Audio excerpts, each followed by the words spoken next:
जय श्री राम मेरे प्यारे भक्तों, आइए शुरू करते हैं रामचरितमानस बालकांड के 20वें दोहे के हिंदी अनुवाद से। तुलसीदास जी कहते हैं, श्री रघुनाथ जी के नाम के दोनों अक्षर बड़ी शोभा देते हैं, जिनमें से एक रकार छत्र रूप रेफ से और दूसरा मकार मुकुटमणि अनुस्वार रूप से सब अक्षरों के ऊपर हैं। समझने में नाम और नामी दोनों एक से हैं, किंतु दोनों में परस्पर स्वामी और सेवक के समान प्रीति है।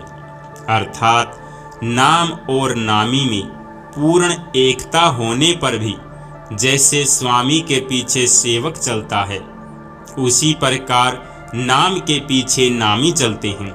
प्रभु श्री राम जी अपने राम नाम का ही अनुगमन करते हैं, नाम लेते ही वहां आ जाते हैं।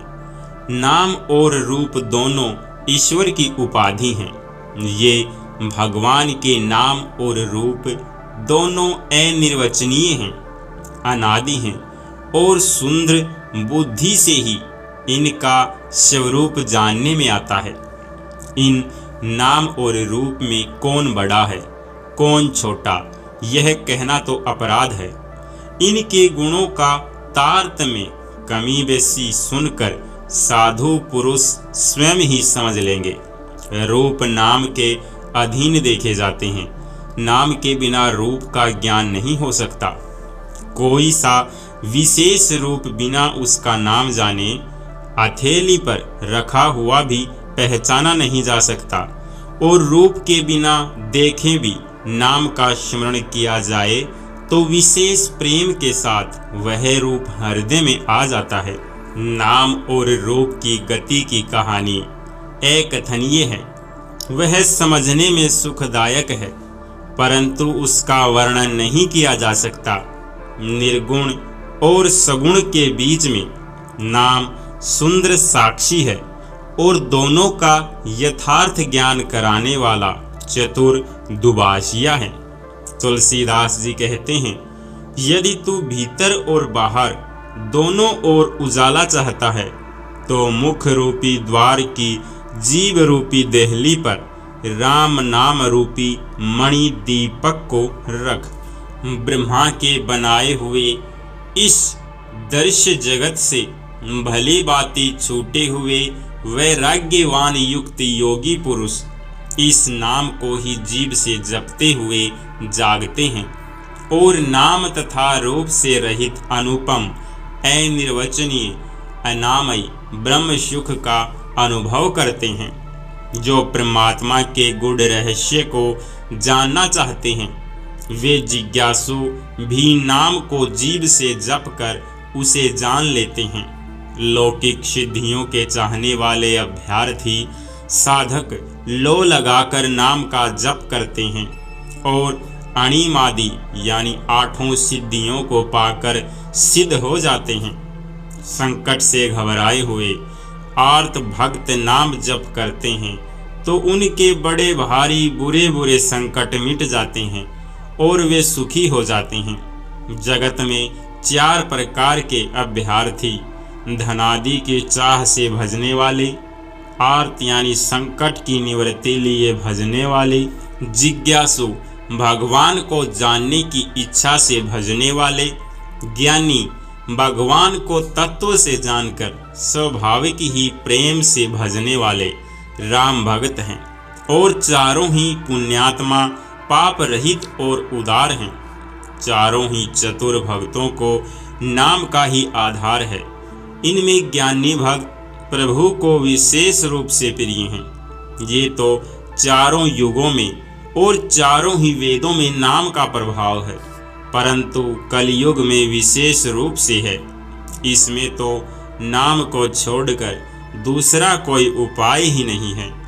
जो सब प्रकार की भोग और मोक्ष की भी कामनाओं से रहित और श्री राम भक्ति के रस में लीन है, उन्होंने भी नाम के सुंदर प्रेम रूपी अमृत के सरोवर में अपने मन को मछली बना रखा है अर्थात वे नाम रूपी सुधा का निरंतर आस्वादन करते रहते हैं, क्षण भर भी उसमें अलग होना नहीं चाहते। निर्गुण और सगुण ब्रह्मा के दो स्वरूप हैं। ये दोनों ही अकथनीय अथाह अनादि और अनुपम हैं। मेरी सम्मति में नाम इन दोनों से बड़ा है, जिसने अपने बल से दोनों को अपने वश में कर रखा है। सज्जनगण इस बात को मुझ दास की ठिठाई या केवल काव्योक्ति न समझें। मैं अपने मन के विश्वास, प्रेम और रुचि की बात करता हूँ। निर्गुण और सगुण दोनों प्रकार के ब्रह्म का ज्ञान अग्नि के समान है। निर्गुण उस अप्रगट अग्नि के समान है जो काठ के अंदर है परंतु दिखती नहीं, और सगुण उस प्रगट अग्नि के समान है जो प्रत्यक्ष दिखती है। तत्व दोनों एक ही है, केवल प्रकट अप्रकट के भेद से भिन्न मालूम होती है। इसी प्रकार निर्गुण और सगुण तत्वतः एक ही है। इतना होने पर भी दोनों ही जानने में बड़े कठिन हैं, परंतु नाम से दोनों सुगम हो जाते हैं। इसी से मैंने नाम को निर्गुण ब्रह्म से और सगुण राम से बड़ा कहा है। ब्रह्म व्यापक है, एक है, अविनाशी है, सत्ता, चैतन्य और आनंद की धनराशि है। ऐसे विकार रहित प्रभु के हृदय में रहते भी जगत के सब जीव दीन और दुखी हैं। नाम का निरूपण करके नाम के यथार्थ स्वरूप, महिमा, रहस्य और प्रभाव को जानकर नाम का जतन करने से, श्रद्धापूर्वक नाम जप रूपी साधन करने से वही ब्रह्म ऐसे प्रकट हो जाता है जैसे रतन के जानने से उसका मूल्य। इस प्रकार निर्गुण से नाम का प्रभाव अत्यंत बड़ा है। अब अपने विचार के अनुसार कहता हूँ कि नाम सगुण राम से भी बड़ा है। श्री रामचंद्र जी ने भक्तों के हित के लिए मनुष्य शरीर धारण करके स्वयं कष्ट सहकर साधुओं को सुखी किया, परंतु भक्तगण प्रेम के साथ नाम का जप करते हुए सहज ही में आनंद और कल्याण के घर हो जाते हैं। श्री राम जी ने एक तपस्वी की स्त्री अहिल्या को ही तारा, परंतु नाम ने करोड़ों दुष्टों की बिगड़ी बुद्धि को सुधार दिया। श्री राम जी ने ऋषि विश्वामित्र के हित के लिए एक सुकेतु यश की कन्या, ताड़का की सेना और पुत्र सुबाहु सहित समाप्ति की, परंतु नाम अपने भक्तों के दोष, दुख और दुराशाओं का इस तरह नाश कर देता है जैसे सूर्य रात्रि का। श्री राम जी ने स्वयं शिवजी के धनुष को तोड़ा, परंतु नाम का प्रताप ही संसार के सब भयों का नाश करने वाला है।